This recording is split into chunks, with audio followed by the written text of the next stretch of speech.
પોરબંદરના high profile ward number 9માં જ સ્વચ્છતાના ધજાગરા નજરે ચડે છે, જેમાં બિરલા હોલ સામે ગંદકી અને એંઠવાડના ગંજથી સ્થાનિકો ત્રાહિમામ પોકારી ઉઠ્યા છે. ત્યારે વહેલી તકે સફાઈની માંગ ઉઠી છે.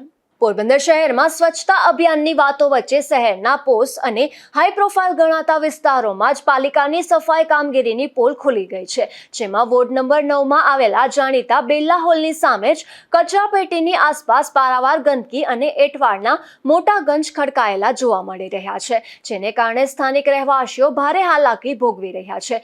બિરલા હોલ સામે લોકોની સુવિધા માટે કચરાપેટીઓ તો મૂકવામાં આવી છે, પરંતુ નિયમિત સફાઈના અભાવે આ પેટીઓ છલકાઈ ગઈ છે.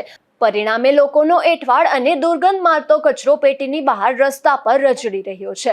આસપાસમાં ખુલ્લામાં પડેલ એંઠવાડ અને ભીના કચરાના સડવાના કારણે આખા વિસ્તારમાં અસહ્ય દુર્ગંધ ફેલાઈ ગઈ છે. આ માર્ગ પરથી પસાર થતા રાહદારીઓ અને વાહન ચાલકો માટે નાક પર રૂમાલ રાખ્યા વિના અહીંથી નીકળવું અશક્ય બની રહ્યું છે. હાઈ પ્રોફાઇલ ગણાતા આ વોર્ડમાં ખુલ્લામાં સડી રહેલા કચરાના કારણે મચ્છર માખીઓ અને રખડતા ઢોરનો ત્રાસ વધ્યો છે. સ્થાનિકોમાં મચ્છરજન્ય અને પાણીજન્ય ગંભીર રોગચાળો ફેલાવાનો સતત ડર સતાવી રહ્યો છે.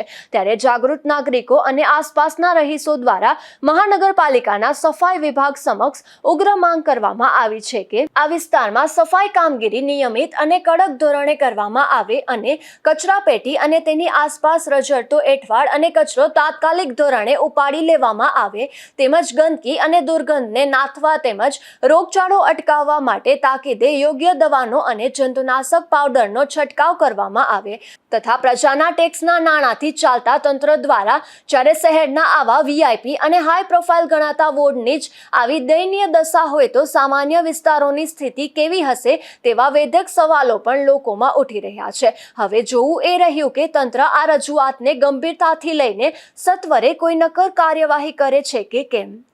નિપુલ પોપટ સાથે અશોક થાનકી, ગુજરાત ન્યૂઝ, પોરબંદર.